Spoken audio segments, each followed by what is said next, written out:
Guilty Pleasure Reviews, we are back. The movie that we're featuring this time is Match, Meet, Murder. Ooh, it sounds good already.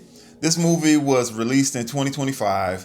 It is 1 hour, 27 minutes, directed by Nicholas Tretion, starring Stephanie Sy as Ruby, Jacob Blair as Dylan, Eric at Havali as Luke, Amanda Austin as Ella. It starts off, you see this lady crawling through the forest bed, someone standing over her, she's trying to get to her cell phone, she's injured, and she's begging for her life, and next thing you know, all you hear is a scream, and bam, the scene changes. So we're assuming that she's gone. She was murdered right down the spot. So we go to current day, and of course we got the snapping music playing as usual, current day, and we meet our main character. Her name is Ruby. She owns a lingerie line. Her best friend works for her. Her name is Ella, and she's recently single. Next scene we see Ruby at home alone. This is at nighttime, and all of a sudden someone's trying to get inside her door, banging on her door, twisting on the doorknob, and she's freaking out. Naturally, you would. She walks toward the door, and it's a glass door, so you can see through it. It's translucent. Clearly a man. He's trying to get in. She doesn't know the guy. And what does she do? What do you think she does? What would be the smartest thing to do in this moment? She proceeds to go to her purse, not to get her cell phone to call the police, not to grab the gun that we would assume she has. She goes and gets a big ass can of pepper spray, walks toward the door, opens the door, points the pepper spray at the guy, and asking him, "What do you want? Why are you here?" What in the world? Who raised this lady? Why would she open the door to a stranger, terrified? If anything, call the police immediately. You don't have a gun, apparently. This was the dumbest thing. I was like, where's her sense at? I don't know, maybe all this strong, independent women stuff got to her head, but you don't open up no damn door to a stranger trying to break in your house with a can of pepper spray. That was ridiculous. I mean, even if she would have unloaded the whole can in his face, he's a big guy. He could have still did what he wanted. It was ridiculous. So that didn't make sense to me at all. She has no guidance at all. And she says, lower your voice. Like she knows the guy. Like, why would he care if he's locked? It was just a ridiculous moment. It made no sense. I'm like, this woman needs some home training. She needs somebody in her life to tell her what to do and what not to do, because this is ridiculous. So after she tells him to lower his voice, which was silly, he says, I'm looking for Luke. And she's like, Luke isn't here. He doesn't live here. Well, you tell him I'm looking for him. And she screams back at him, if you come back here again, I'm going to call the cops. I'm like, lady, you lucky you had a chance to even do that, because that was the dumbest thing you could have did was open your door. And so that's the end of that situation, which was very, very strange. Very, very dumb way to start the movie off, but why am I acting like I'm surprised? So the next day, back at work, her, let's say, well-meaning friend, we always have that well-meaning friend, she says that, hey, Ruby, you are single. It's been too long. You need to move on. So she signs her up to this website where it's an exclusive dating site where only wealthy people or famous people can get onto the website. And so she adds her on there. And Ruby, she reluctantly goes along with it. And so later on at night, she's at the house again. And somebody comes to the door trying to get in this damn house. And they're twisting the doorknob and they're coming in, and she comes rushing out. She had a pepper spray again, but this time it's her ex-boyfriend, Luke. She's like, what are you doing? He's like, oh my God. He had some big old headphones on. I guess that was a way for him not to hear her saying, get out of here, don't open the door. So he takes the headphones off. Oh, I'm sorry. Oh, you need to get this door lock fixed and all this stuff. She's like, what are you doing there? He was like, I just came to bring some stuff. You know, you left some stuff at my place. And I'm like, okay, I thought they were staying together. Why is stuff at his place? I don't know. But anyway, so she's like, some guy came over here last night looking for you. He was like, who? She was like, I don't know. I told him to get out of here. Apparently this guy is like an investigative reporter. And so he has enemies. People don't like him. He's always doing something to get on people's nerves. So you never know who it was. And so they've been broken up for, I don't know how long, maybe months. I'm thinking 6-8 months, something like that. But he still comes around. He still checks on her and stuff like that. Apparently this lady has no family, because throughout this entire movie, there was no mention of a mother, sister, brother, cousin. Maybe she moved somewhere by herself, but there was no mention of family at all. Apparently, they broke up because he changed once he started doing investigative reporting. He's kind of a strange guy. He looks a little disheveled. He has a police scanner. He's always listening to the police, trying to see what's going on. He's like a low-key vigilante. After that, she realizes that she has a match on the app. And it's this guy. His name is Dylan. And I don't know why they spell Dylan like that. I never understand where the Y comes from. I never got the sound of DY when I see Dylan. So anyway, that's a side note. It should be DI, not DY. So she matches with this guy. The next day at work, she tells her coworkers, and they're all giddy and stuff like, oh, it's so exciting. Oh, you know how they do. While she's celebrating, one of her employees is like, this guy looks familiar. Now that's probably the worst feeling you want to have, whether you're a man or a woman. If it's somebody that you just getting to know that you kind of like, and then somebody you know knows something about them and it's not really flattering, it's like, damn, it's so unsettling. That's why you got to be careful how you handle yourself out here in these streets, because you never know who knows who, and it might ruin something in the future. So just be careful out there, especially if you live in like a small town.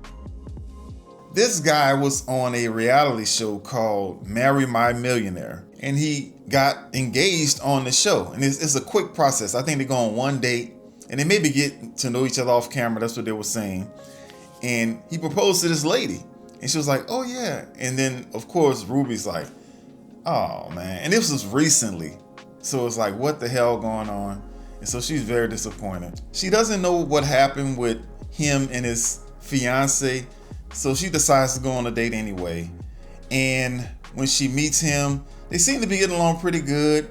He says he's a broker. They go to this really nice restaurant, and they run into the lady that owns the show, that I guess hosts the show. Her name is Jules. They run into her. It's kind of awkward because she's like, oh, you with somebody new already. And so it's kind of like a little awkward moment.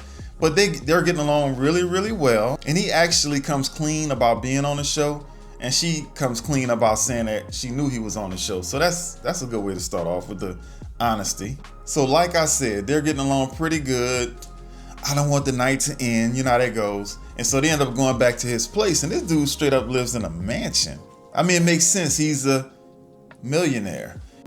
She ended up spending the night. They ain't sure none of that. Looking at this movie, the lady that plays Ruby, she's a great actor. The guy, I'm not sure if he's a bad actor or they just don't have chemistry, because they don't look like they're really into each other. I mean, they're saying all the things, they're doing all the things, but the passion, the chemistry isn't there. And I don't know if that's because of his acting level or it's just they just don't have it. But I just noticed that. I was like, he plays other parts of his character well, but as far as the romantic part with her, it's kind of stiff, and like I said, it's hard to put your finger on it, but it's a lack of chemistry, or it's a lack of acting skills. I'm not sure, but I just wanted to mention that. I just picked up on it when I was watching it. So she spends the night. Next morning, she's in bed and she's like, oh, she's so happy, smiling from ear to ear, like, damn, I got my lingerie line. I met me a millionaire, was good, you know what I'm saying? Everything good. And so he's cooking downstairs. And so she gets up to put on something comfortable to wear. She goes into his closet and she sees there's women's dresses in there. And at this point, she's like, okay, maybe I've bitten off more than what I could chew. This guy's not what it is. I'm moving too fast. I need to pump the brakes a little bit. So she rushes downstairs. She's like, oh, I gotta go. And he's like, no, what? Why are you leaving so soon? She's like, oh, I gotta go do this. I got a lot going on, blah, blah, blah. And she kind of disappointed because there's the women's dresses in the closet. But at the same time, she's not like upset because she can't really get upset because she just met the guy. So she's being reasonable about her expectations from what it seems. You know, he was just on a reality show, got engaged to a stranger. So she's really taking a chance even dealing with this guy. And I think she understands that. So she's upset, but she's not devastated. It seems like it. And so she leaves and he says, I'll see you again later. Or I'll call you later. Or call you later. He kept repeating these words. This is when we first saw the crazy in his eyes. He kept saying, I'll call you later. Call you later. After she was gone, he was just standing there in the kitchen just repeating his lines like, did I say it right? I should have said this, should have said that. The music was a little eerie. I was like, okay, yeah, finally, we getting a good one. We getting a good movie right here. He's acting a little crazy. I love it. And so right after that, you see this couple pulling up to the house. Out jumps an older couple. The older lady comes to the door of the house, walks in there, unloading the car like they just got back from a vacation or something like that. She walks in the door and she noticed something in the house. And then he walks out and she's like, what are you doing here? He's like, oh, no, I'm just, hanging out. And you can like her husband is outside. She's like, my husband's outside. He said, oh, I know. She's like, what do you want now? And he's like, I don't want anything, You get to keep the money from the insurance and you keep your mouth shut about the robbery and we're good. And I'm like, what? Insurance, robbery? What's going on here? And he's like teasing her and taunting her and she's like, get out of here. And it's very tense. I kind of know what's going on, but they're going to reveal more later, so I'll wait to say more. But that's not his house. Apparently, this woman's hiding something from her husband. Now, this lady has to be in her 70s, and Dylan looks like he's in his 30s. It's interesting. So we know that something's off about this guy. He's a scammer. And by the title of the movie, he's probably more than a scammer. Or a lot worse than a scammer, we'll say that. And so she goes to work and her friends are talking about, I guess they found out that the lady, his ex-fiancée, her name is Grace, by the way, she disappeared. And they're like, hold on now, Ruby, you're kind of moving too fast. Let's hold on. This guy, he might not be everything he says he is and all that. You should go out on some other dates. And she was like, I don't want to. So they convinced her to go out on another date. And while this is happening, Dylan shows up at her place of business. And she was like, oh, what are you doing here? And her coworker, her best friend, is like, she doesn't really like him. She's like, nah, this is coming on too strong. This is day 2. They met yesterday. Day 2, he popping up at her business. And he's like, would you like to go to lunch? She was like, sure. And so they go to lunch. They go to do a picnic at the park and all that. And he finds out that she's still going on another date. And you can tell he's kind of aggravated about it. But he's like, it's no big deal. But we know that it's a big deal to him. And so they were kind of talking. And Ruby brings up his ex-fiance and he gets upset. He goes storming off and looking off into the distance, saying that she disappeared and he was really interested in her, but she decided to leave. And he said, it's a silver lining because I was able to meet you. And it's really intense. And I'm like, it's day 2, but okay. And while this is happening, you see in the bushes, you see her ex Luke taking pictures. He got his little EOS camera, whatever, taking pictures. This dude is doing some investigative reporting on his ex-girlfriend and a new boyfriend or a new friend or whatever you want to call her. So that was kind of strange. And so next, she's at the date. His name is Dash. And I'm like, who names their child Dash? And how can you take somebody serious with a name like Dash? It seems like a nickname. But anyway, they're out on this date. And this guy, he's just aloof. He's not really... He's several notches down from Dylan on Dylan's worst day. On his most scamming day, he's still worse than Dylan. This guy's he's just there. And she realizes that she's wasting her time. But she happens to run into Jules again, the lady that owns the reality show that Dylan was on. He's like, oh, hey. And then Ruby tries to ask Jules about Dylan just to know more about him. She's like, well, what did he tell you? And while they were talking, they got interrupted by Ruby's date. So Jules is clearly fishing to see how much Ruby knows, and she's like trying to play it cool. And then they kind of go their separate ways. So she didn't really get a chance to talk to her about anything. I was like, dang. And so Ruby is disgusted with her date because he's like a cheapskate. He's trying to get her to buy him drinks.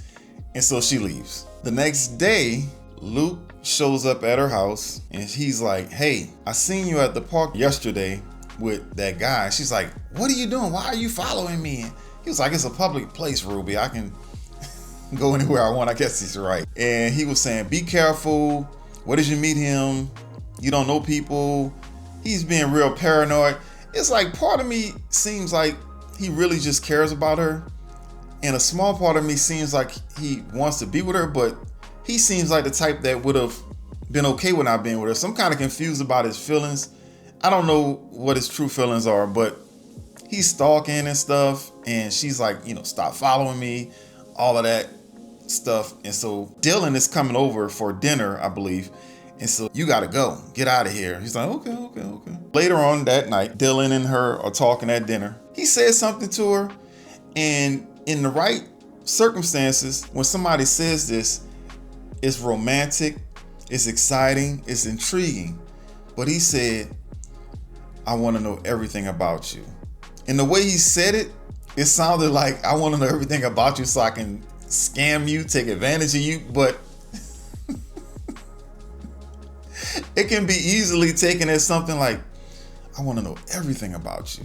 But the way he said it, and we kind of know what he's up to at this point, so it sounded super creepy. I was like, damn, I never heard that phrase sound so threatening and so demented. But coming from him, jeez. Later on that evening, they ended up at her studio. It's like a warehouse type deal with mannequins everywhere and all that stuff. And they end up, having fun again. At that point, you see her ex-boyfriend Luke, he outside still stalking him. He's like, damn, they at the studio now. So he's like all in their business. It's like this dude is kind of being a little possessive, or a lot possessive. And so he's stalking them. But after they finish doing whatever they're doing, they're talking and he's saying all these sweet nothings in her ear. And she's like, you mean like Grace? His ex-fiance. And I get her concern, but it's kind of funny because I think this is day 2. I think I went ahead of day, but I think this is still day 2. And it's kind of funny that she won't let it go, but she shouldn't. She should be curious about it, but it's happening so back to back. It's like, lady, either deal with the guy or don't. Stop bringing up Grace. Either you gonna mess with this scammer or not. Figure it out. And she mentions her name. He gets up, he's all upset and explains again how she left him. How he felt pressured to propose to her because of the show, and how she left, and he was upset about it and all that stuff. And he said she pretty much abandoned him and he doesn't know where she is. But we seen the beginning of this movie, so we kind of know something's going on, you know what I'm saying? But we ain't got to go there yet. We already kind of know. And they showed the lady. When she saw the clip from the reality show, you saw Grace. That was Grace at the beginning. But, so I can't spoil it. We already saw it, which we all know where this movie's going. It's called Match, Meet, Murder. They could have called it Murder, Match, Meet, Murder. Murder. Because there's more than one. So, here comes day 3. She's at the office.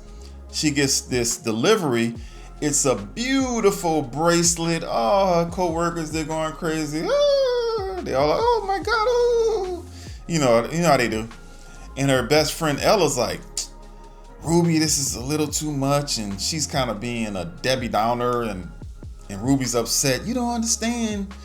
He's special. We have whatever she was saying. Now, I keep saying these day numbers. It's day 3. And she acting all connected and all, because he seems like a great catch. I get it. And so after that, she leaves. She storms off. They go to the park. Her and Dylan go to lunch. While they're at lunch, she explains to Dylan that Ella's upset because it feels like we're moving too fast. And he seems very reasonable. He's like, I understand. He said, it's only been a couple of days, so I get it, why they would be upset.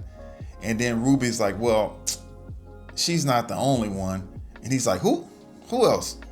Luke, he already knew. She's like, yeah, he came by the house the other day and asking about us and telling me to be safe and all that stuff. He was like, well, Ruby, if you want this to work, he's gonna have to stop doing that. She's like, you're right. He's like, you want me to talk to him? She's like, no, I'll take care of it. So later on, we see Luke, her ex, flexing his investigative skills. He tracks down Grace's sister. I want to ask you about Dylan. She's like, I don't want to talk about him. She doesn't like him. Somebody I know is falling in love with him. And she's like, okay. They go to like this parking lot and they're talking. And she's pretty much saying the same story that Dylan's been saying. She was upset that she even went on the show and they weren't really the closest sisters. So when she didn't call or respond, she was like, well, maybe she needs time. She called the police and the police couldn't find any evidence of foul play or anything like that. And so nothing happened. But she says that she feels like Dylan had something to do with it. Now, while they're talking, we see our boy Dylan got some detective skills too, because he's like hiding, looking around the corner, listening some kind of way. And so he finds out that Luke is on his ass. So later on that night, guess who shows up at Luke's house? Dylan. He's like, hey man, I need to talk to you. Luke lets him in the house. I mean, I don't know if I would have done that, but he lets him in and they start talking. And Dylan pretty much threatens Luke and said, hey, leave her alone. You need to let it go. I can't have you messing in my relationship. And he kind of threatens him. And then Luke goes into his kitchen and pulls out a knife and saying, hey man, get out of my damn house. Get out of here. As he's leaving, Luke pisses him off. He said something to Dylan that set him off. I forgot exactly what it was. And so they started grappling each other. Luke has the knife and they're going back and forth. And eventually Dylan gets control of the knife and he stabs Luke right in the chest. Look like right in the heart. And he slides down. Dylan stands up and he's just sitting there like, yeah. It's like, this dude is crazy. I'm loving it. I'm loving the craziness. And so he gets back over him. And I forget what he says, or he say anything. He just pulls the knife out of him, and old boy like, he's dying, bleeding out right there. Dylan's gone. So the next day, this will be day 4. Ruby is telling Dylan, hey, he keeps calling me. And he's like, why are you not answering the phone? She said, well, I tried to call him back. He's not answering. Dylan is like, well, let's go over there and check on him. She's like, no. She's like, well, he was like, well, if you really cared, you should go check on him. And I'm not letting you go over there by yourself. He wanted to let her see what happened. Dylan is trying to get this thing moving along. He's like, I ain't got time. Y'all taking too long. I need to get this show on the road. So they go over there. She goes in and she's like, ah! She's screaming. She finds them dead in there. They get questions by the detectives and all that stuff. And he's like, he didn't have any enemies. He had some people that didn't like him because of what he did. And Dylan was like, wasn't there a guy that came over there to your house the other night looking for him? She's like, yeah, there was a guy that came by. So Dylan's trying to, push it on us other people and stuff. And so they leave and Ruby ends up at her house with her best friend. I guess they made up because they had gotten into a little argument about her moving too fast with Dylan. And so they're sitting there crying and saying, I can't believe Luke's gone and all that stuff. And so they both fall asleep on the couch, and then Ruby wakes up, and while she's laying there, she's just looking at her bracelet, just admiring it. And then something hits her, and she jumps up. She goes to her laptop, and she looks and she finds a clip from the show that Dylan was on. And she realizes that Dylan's ex-fiance, Grace, is wearing the exact same bracelet. If not the exact same one that looks just like it. Now we're going into day 5. She calls Dylan and she's like, hey, that bracelet you gave me, where did you get that from? And he's came up with some story about his place he likes to get jewelry from. And she's like, well, Grace, your ex-fiance, has the same bracelet. And he's like, oh yeah, I like the bracelet so much, I got you one too. And she's like, is it hers? He's like, no, that's not hers. I like the bracelets. I got you the same one. I didn't think you would ever find out. I'm so sorry. He's like, oh, let me come talk to you. We can work it out. And she's like, oh, it's fine. I need some time. And so I guess later on that afternoon, she's not satisfied with the answer. So she goes to his house to confront him. But she arrives at the house, and who's at the house? That old white lady. Her name is Helen, by the way. The one that was coming home after Ruby left that morning. And she's like, come in, you young whippersnapper. Let me tell you something about Dylan. And so she says that Dylan, or whatever his last name is, he is a scammer, a fraud, everything you can think of. He stole $100,000 worth of jewelry from me. He threatened to go to my husband if I went to the cops. He is a menace and you need to leave him alone. She's like, is this your bracelet? She's like, yes, I picked it out myself. And she tried to give it back to me. She said, no, I don't want it. She was just like, hey, I fell into a trap. I had an affair with this guy, which I kind of knew that about an earlier scene. Had an affair with this guy. And I'm an older lady. He was a younger man. And I was flattered and it was exciting, but he used me, took advantage of me. He scammed me. And so they're like having a heart to heart. And I feel real bad for the lady, but it's like, hey, that's what happened when y'all out there in them streets. Now, what happens next doesn't really make sense. Now Ruby has all this information. She knows about him and all the stuff that he did and all that stuff. And instead of her going to the police, instead of her going to her friends and telling her friends about what happened, she decides to go to her studio that night by herself, just doing random work. Knowing this guy is into all this craziness, that didn't make sense. And so, of course, he shows up. He's like, hey, what's going on? Why are you not answering my calls or whatever? She's like, I talked to Helen and she told me everything. He's like, oh, she's a liar and don't believe her. And he's trying to like get closer to her and they're fussing back and forth and she's backing up like, leave me alone, you. And he's, don't believe her. It's a weird little, we're good, don't worry about the world, everybody's lying. Me and you are meant to be, that type of energy. And so she's backing up. All of a sudden she finds a bat and she swings, knocks his ass clean out. And so he hits the floor. Then right after that, Jules, the lady that owns the reality show or own it, she walks in with her assistant. She got a gun. I'm like, what the hell Jules doing here? And Ruby's like the same way. Me and Ruby looking at each other. Like, what the hell is Jules doing here? So I guess it's like a plot twist in a way. But Jules is like, I'm here to kill Dylan. And Dylan is knocked out on the floor, like behind Jules at this point.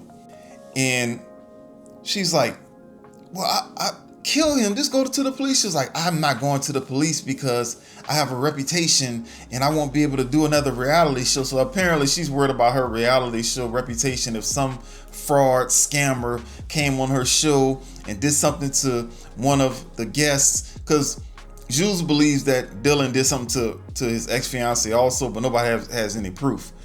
But that's why she kind of been hanging around to see what he does next, just to stay on top of him and decide if she want to get rid of him or not.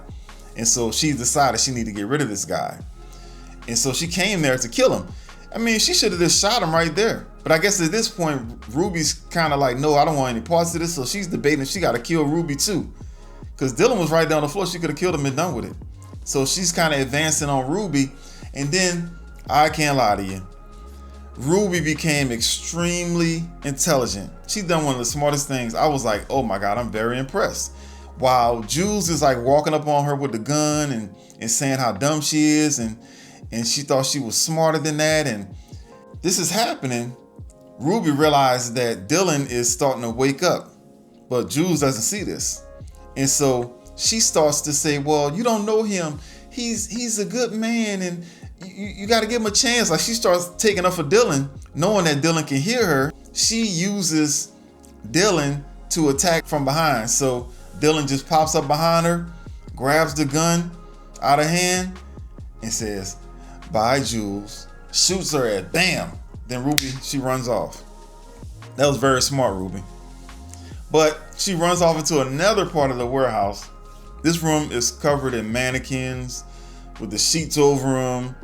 It's kind of creepy, the music going, and he comes in there, Ruby, where are you? Come out, stop hiding. I'm like, dude, she's not coming out. You got to find her. Just keep looking. Just shut up and look. And so she's crawling around on the floor in between this and the dark. He's going around. He got a whole gun in his hand. He's running around trying to find her. And so she finds some big ass scissors. And so at one point she's almost, I guess, out of the room. And she's surrounded by these mannequins with sheets over them.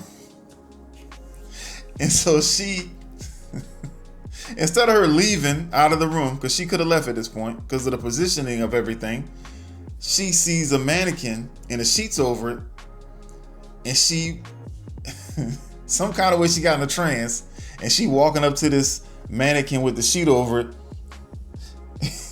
And in the background, you see another mannequin behind her, and you see it kind of shiver a little bit. It's like, what's going on behind her? And she pulls the sheet off one mannequin, and it's a mannequin. And then she's like, oh. And then, but behind her, you see Dylan walking up. He's walking up slowly, and he pulling the mannequin off of himself slowly. So he reveals himself. Why he had the sheet over his head. Just imagine, he had to look for her. She ran off. He was still looking for her. He didn't know if she left out of the room or not. He puts a sheet over his head and stand there and wait for her to walk to walk past him, apparently, so he could do his little creepy reveal. And some reason, instead of her running off, now he got a whole gun in his hand. Instead of her running off, she's revealing mannequins. She's off a mannequin. It made no sense, but it was hilarious. I freaking loved it. So she turns around. He's right there. And as soon as that happened, her friend Ella shows up. You hear her say, Ruby! And at the same time, they both look toward the door. They look toward the door that she was by. She could have left out that door. They looked toward the door, and that was her, all she needed. By the time she turned back, she had her scissors in her hand. He looked at her, and she jabbed him right in his chest. And he was like, and that was the end of him. And so, movie over. Of course, they're outside. She's talking to her friends, and they're explaining blah, blah, blah, blah, blah, blah, stuff that don't matter. And so that is the end of the movie. Match, Meet, Murder was awesome. I really enjoyed this one. This is the reason why I do the guilty pleasures. This was definitely a guilty pleasure of mine. I enjoyed this one. I recommend this one. On a scale from 1 to 10, should you watch it? And once again, this scale is not quality movie, because some stuff is a quality movie, but it's not worth watching because it's not fun enough. It's not dramatic enough. It's not silly enough. It's not zany enough. This movie had everything I wanted. It had the killing. It had the ridiculous girl fights, fighting men, and it had all the silly stuff. And so on this, I got to give this one of the highest scores I've given so far. This one is definitely an 8. That's how much I like this one. This one had everything. It was quick. The movie went by fast. It didn't mess around. And what's funny about this story, all this happened in 5 days.